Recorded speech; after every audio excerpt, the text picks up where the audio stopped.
Though being outnumbered, Richard had won the Battle of Arsuf. His casualties were about 700, the Muslims suffered an order of magnitude higher. Saladin, up on the hill looking down at the battlefield, was in total disbelief. He had lost at Acre, he had now lost at Arsuf, and as a result, he had lost considerable standing amongst his emirs.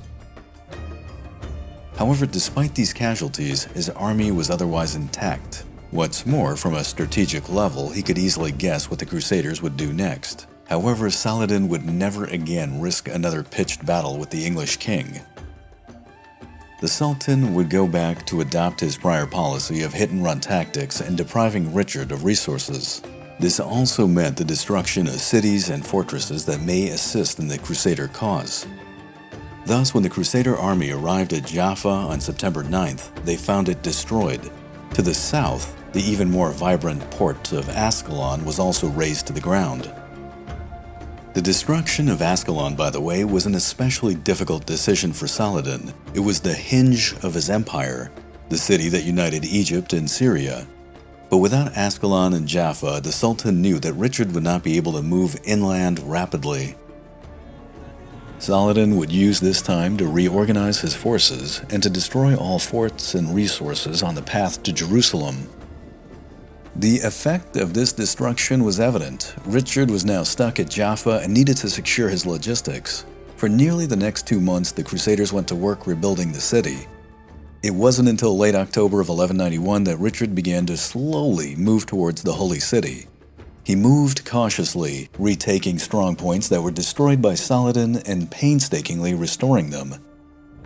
All the while, the two commanders would send their men into skirmishing actions against one another. Diplomacy was also employed. At one point, Richard offered his sister's hand in marriage to Saladin's brother. This was under the premise of a combined kingdom, which, as can be imagined, really didn't work out. Richard and his army inched forward from one ruined fortress to the next. Then winter came, bringing miserable conditions of rain, hail, harsh winds. The roads turned into mud. Progress was hampered, and some of the Latin knights even began to starve.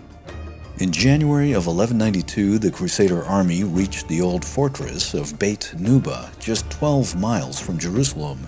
But here Richard and his council determined that it would be folly to go further. Logistics were poor, and Saladin's army lay somewhere, waiting for the opportunity to strike. The decision was made to retreat, strategically of course, with the intention to take Ascalon and rebuild it. When Saladin got news of this, he was elated that he would hold Jerusalem. He disbanded his army with the orders for them to return in the spring, ready to fight again. For the next several months, the Crusader army meticulously restored Ascalon. The port could once again be used to bring in goods, and the city sat at a perfect location to block incoming supplies from Egypt, which Richard was quickly realizing was the true source of the Sultan's power. He even tried at one point to convince his men to advance and take Cairo, but alas, their obligations would only be with Jerusalem. However, Richard's keen strategic insight would not go unnoticed. Almost every subsequent crusade would now target Egypt first. Well into April of 1192, Ascalon would grow, but because of their retreat, Crusader morale had collapsed. The English king, wanting to raise more money, improve morale, and soothe divisions in his ranks, began skillful negotiations. He sold the island of Cyprus to the Templars, and reversing his previous stance, he grudgingly backed up Conrad of Montferrat's claim to be the next king of Jerusalem. Conrad, by the way, up until this point, had provided nothing to support Richard in the war effort. Indeed, he was even in negotiations with Saladin himself.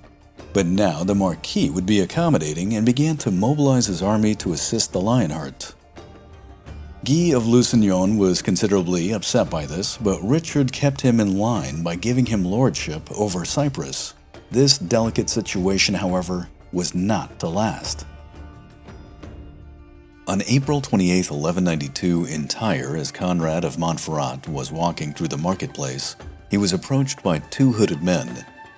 One offered the Marquis a letter, and when Conrad reached for it, the man pulled out a dagger and stabbed him repeatedly. His accomplice did likewise from behind. Conrad was fatally wounded and died that day. It was later discovered that Rashid al-Din Sinan had arranged the hit. The Old Man of the Mountain, as he was known to the Crusaders, was leader of the Order of Assassins. Conrad's death threw the delicate political situation into total disarray. Richard did manage to maintain some semblance of order in southern Palestine, but it would take him a few months to solidify his hold.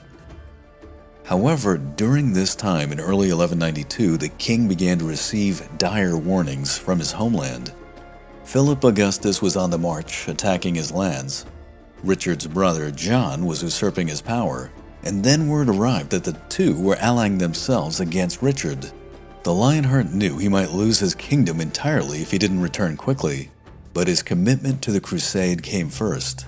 However, he knew he had one chance now to take the Holy City.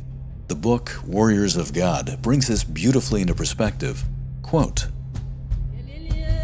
on June 7th, 1192, the crusade was coming to its climax. Full of joy and expectation, the siege force set out from the land of the Philistines on the ancient road to Jerusalem. A sense of purpose filled the air. As they moved out of Ascalon and across a river of Sweetwater into the land of Samson, the spectacle was magnificent. Richard led the way on his stallion. The king was resplendent, confident, a giant among ordinary men. He reveled in the harmony that at last his righteous cause enjoyed, and for a time the attractions of his homeland were laid aside. Behind him, the column was a riot of color, a welter of hoofbeat, dust cloud, polished steel, and song. The banners of eminent European houses, of holy orders, of nations grand and small fluttered in the wind and blistering heat. The trump of 1,000 horses was punctuated by the syncopated beat of drum and tambourine, the wail of bagpipes, shan, and crumhorn. The Sultan took a last desperate measure to deny Jerusalem to the enemy. He declared that every well was to be poisoned, every spring polluted, every cistern smashed in a 2-mile cordon around the city. Water had been the key to his great victory at Hattin 5 years before. Let it be so again. On June 24th, the Great Crusader army returned to its forward position at Bait Nuba, again a mere 12 miles from Jerusalem. The camp was abuzz about the next order. When would they move? Who would have the privilege to be in the vanguard? What section of the wall would they attack first? And whose flag would be the first to be planted on the parapets? However, within a few days, the mood of the Crusader force would sour dramatically. What happened to Richard the Lionheart upon his arrival back at Bait Nuba, no historian has ever adequately explained. His command was united, the French were finally eager to attack. His siege engines were assembled, Jerusalem was nearly in sight. Saladin was evacuating the city, the Franks were confident and primed. Even the camels seemed to bray their readiness. Suddenly, inexplicably, disgracefully, the Lionheart became faint-hearted, glum-faced, and disconsolate. He went before his barons with a dire assessment of their situation. Within a day, it seems, he had concluded that the quest for Jerusalem was now hopeless. End quote. Richard's mind had shifted from tactics to grand strategy. He knew that he could take Jerusalem, but he also knew that he could never hold it. His conquest would become a salient into enemy territory, one that could be cut off from supplies, one that would require a tremendous garrison to secure. And even then, if it was surrounded, it would become nothing more than a tomb to his soldiers. From Bait Nuba, Richard the Lionheart retreated once again. The situation had devolved into a stalemate. The king was unable to conquer inland cities, and the Sultan was unable to drive the Crusaders into the sea. But there was still potential for offensive actions. However, the initiative was now firmly in Saladin's hands. The Sultan watched the Crusader army retreat from Jerusalem and tracked their movements as Richard and his men moved back to Acre.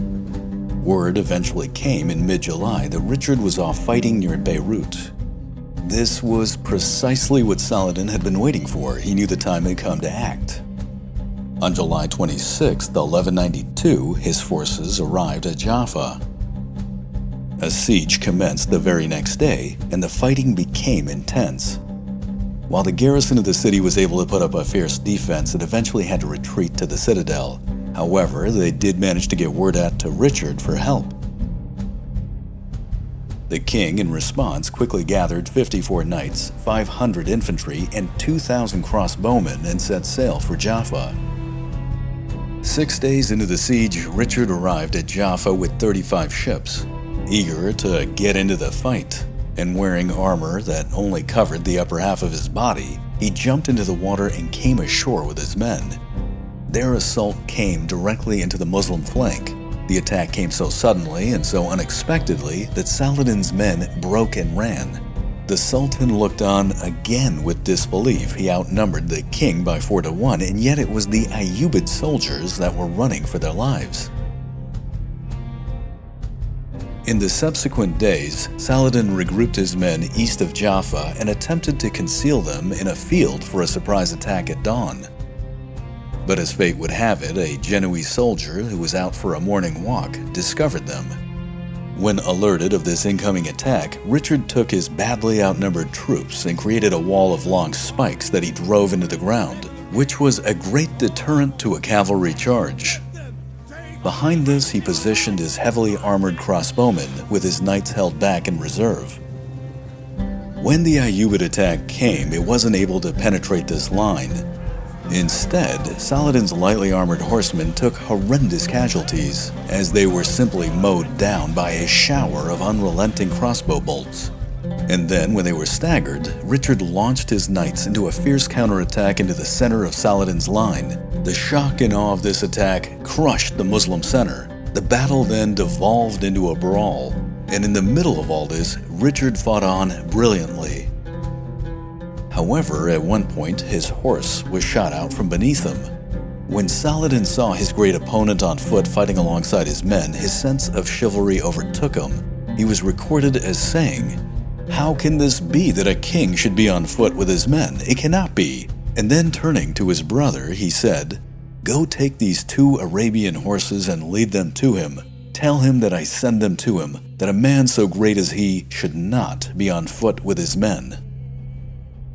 Richard graciously accepted the gift and then proceeded to exceed his own reputation as a warrior. Reston gives this justice, quote, "The battle continued and spread into the town itself. Before long, so many arrows had struck into Richard's armor that he looked like a porcupine. He was completely surrounded by the enemy, one against the multitude, and yet he emerged from a pile of dead unscathed. An emir on a richly caparisoned horse, and frustrated at Richard's flair, genius, and almost supernatural skill in battle, charged the king, only to have not only his head but half his shoulder and right arm sliced off with it. The Muslim fighters recoiled at this ghoulish sight. As the day wore on, they gave Richard a wide berth, for the king had become a one-man killing machine. He had personified his name. He was the Lionheart." End quote.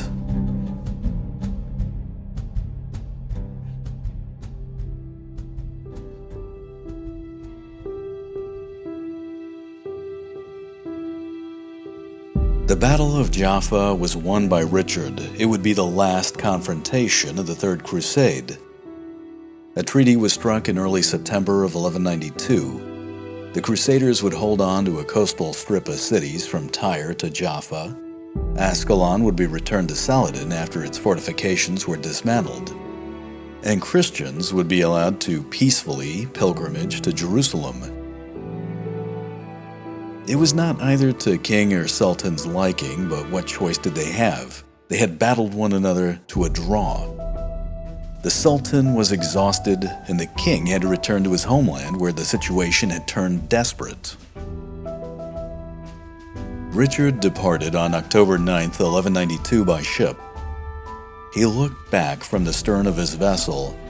The Holy Land diminished and then faded into the horizon. The Third Crusade had ended and was soon to enter into the realm of history and eventually legend.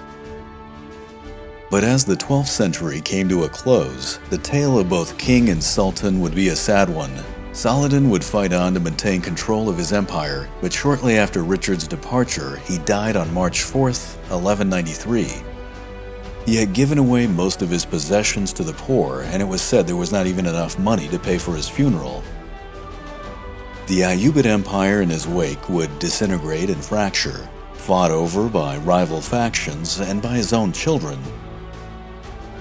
Richard, on the other hand, would journey homeward, but before Christmas of 1192 he was captured near Vienna by Leopold, the Duke of Austria. He would remain in captivity until a large ransom was paid, and it wasn't until February 4th of 1194 that he was finally released. Once back in his native land, he continued in a near state of warfare to secure his home. However, in March of 1199, during a siege, he was struck by a crossbow bolt. Gangrene would set in, but before his death, Richard pardoned the man who shot him.